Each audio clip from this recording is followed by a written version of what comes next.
भैया बस भैया ऐका आम्ही ते तेवढं शिकलो ऐकायला शिकलो शूटिंगला नाही आम्ही कधी शूटिंग करत परवा एका वर्तमानपत्रामध्ये जाहिरात आली होती. गेल्या 25 वर्षात ज्याच्या हातून एकही अपघात झाला नाही अशा ड्रायव्हरनी मुलाखतीला यावं. 3 ड्रायव्हर आले. मुलाखती चालू झाल्या. पहिल्या ड्रायव्हरला विचार, काय हो गेल्या 25 वर्षात तुमच्या हातून एकही अपघात नाही? तुम्हाला अजिबात नाही, विषय नाही, प्रश्नच नाही, फक्त गाडी एकदा खड्ड्यात आदळली तेवढंच काही, पण बाकी कुठे धक्का नाही. त्याला म्हणले चला बाजूला. दुसऱ्याला विचारलं, काय हो गेल्या 25 वर्षात तुमच्या हातात नाही? तुम्हाला अजिबात नाही, विषय नाही, प्रश्नच नाही, फक्त गाडी एकदा ब्रेक फेल झाली म्हणून दरीत कोसळलो, पण बाकी कुठे टच नाही. त्याला म्हणले चला बाजूला. तिसऱ्याला विचारलं, का गेल्या 25 वर्षात तुमच्या हातून एकही अपघात नाही? तुम्हाला अजिबात नाही, विषय नाही, प्रश्नच नाही. अहो त्या मुलाखत घेणाऱ्याला आश्चर्य वाटलं. त्यानं न राहून यांना विचार, काय हो गेल्या 25 वर्षात तुमच्या हातून एकही अपघात नाही, तुमच्या यशाचं रहस्य काय? तसा तो समोरचा ड्रायव्हर अगदी शांतपणे म्हणाला, गेल्या 25 वर्षात मी माझी गाडी जी एकदा गॅरेजला लावली ती परत बाहेरच नाही काढली. आणि हो ज्यांच्या गाड्या गॅरेजला त्यांचा अपघात व्हायचा विषयच येत नाही, पण ज्यांच्या गाड्या गॅरेजला त्यांना आयुष्यात कधी ध्येयही गाठता येत नाही, ही सगळ्यात महत्वाची गोष्ट आहे.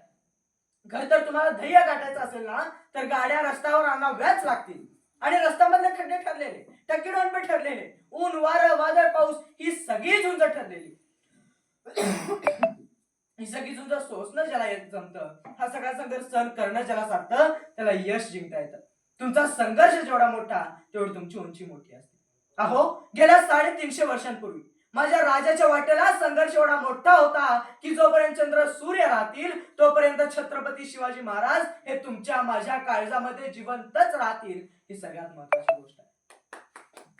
अहो महाराजांना पन्हाळ घ्यायचा आहे, पण पन्हाळ्यावर दुश्मन आहेत 36,000 आणि महाराजांची सगळी फौज गोळा केली तर भरेल कशपशा होगी 7-7,500 आणि महाराज किती तर 36,000 दुश्मन असलेला पन्हाळा घ्यायचं म्हणताय. महाराजांनी बैठक बोलावली. राजदत्ता मोरपंत बाळाजाऊजी यसाजी कोंडाजी कर्तूजी सगळे समोर. आणि महाराजांनी विचारलं, पन्हाळा घ्यावा म्हणतो पण पन्हाळ्यावर दुश्मन आहेत 36,000, कोण जातो कोण घेतो पन्हाळा? सगळे चिडचिड. दुसऱ्यांच्या मतदारसंघात जाऊन निवडून येणं काय सोपं आहे का?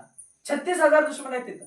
महाराजांनी पुन्हा विचारलं, कोण जातो कोण घेतो पन्हाळा? तसा उठून उभा राहिला कोंडाजी. महाराज म्या जातो, म्या घेतो पन्हाळा. बरे वाटते शबास कोंडाजी, घ्या तुम्ही पन्हाळा घ्या. वाह. आणि मग महाराजांनी विचारलं, पण कोंडाजी पन्हाळ्यावर दुश्मन आहेत 36,000, तुमच्या सोबत किती फौज हवी, किती हवी फौज? तसा कोंडाजी म्हणला, द्या 50-60 मावळं. असं म्हणलं, काय 50-60 मावळं? कोंडाजी 36,000 दुश्मन आहेत, 50-60 काय मागता? तसा कोंडाजी म्हणला, नाही तसं काहीच नव्हतं मागणार, पण ते लईच विचित्र दिसलं असतं म्हणून म्हणलं त्या 50-60 मावळं. अरे काय माणूस एकटा जायला तयार आहे, एकटा जबाबदारी घ्यायला तयार. आमच्याकडे एखाद्याला सांगाय करतो का तेवढं, त्याला द्या की जोडीला. काय गणितच कळत नाही राव. अहो ते आमच्याकडं मुलगी बघायचा सोहळा असतो, ते नवरा मुलगा त्याचे मित्र घरातले सगळे ज्येष्ठ असं काही म्हणून मुलगी बघायला जातात. मग तो मुलगी दाखवण्याचा कार्यक्रम चालू होतो, मुलगी दाखवली जाते, मध्ये प्रश्न वगैरे विचारले होतात, मध्ये चहा पाणी पोहे वगैरे सगळं आटपतं आणि सगळं आटपत निघालं की मग कोणीतरी ज्येष्ठ म्हणतो, आता नवऱ्या मुलांना सांगावं मुलगी कशी. आता नवऱ्या मुलावर पाळी आली. तो आपल्या शेजारच्या मित्राला कोपऱ्यात ढोसवतो, तुला कसं काय वाटतंय? अरे त्याला काय करायचंय? तेवढी तरी जबाबदारी घे ना. काय जबाबदारी टाळण्याशिवाय उद्योग नाही बघा. माझा कोंडाजी एकटा जायला तयार आहे, माझा कोंडाजी एकटा लढायला तयार आहे. तरी महाराजांनी त्यांना 1,500ची फौज दिली. सोबत कोंडाजी निघाला. 6 मार्च 1673 रात्रीच्या 12:30 वाजता कोंडाजी गडाच्या पायथ्याला पोहोचला. रात्रीच्या 12:30 वाजता. आता महाराजांच्या सगळ्या लढाया रात्रीच्या, दिवसा हालचाल नाही. कोंडा घेतला रात्री, तोरणा घेतला रात्री. महाराजांच्या निम्म्याच्या वर लढाया अमावस्येच्या रात्री. म्हणजे दिवस शुभ आहे का अशुभ असला प्रकारच नाही हो. ह्याली आमच्यासाठी वेळ भयानक. नाहीतर आमच्या घरातला कोणतरी करता माणूस कामाला बाहेर पडतो, 5-6 वाजता जातो, 5व्या मिनिटाला परत घरात. बायको विचारते काय झालं?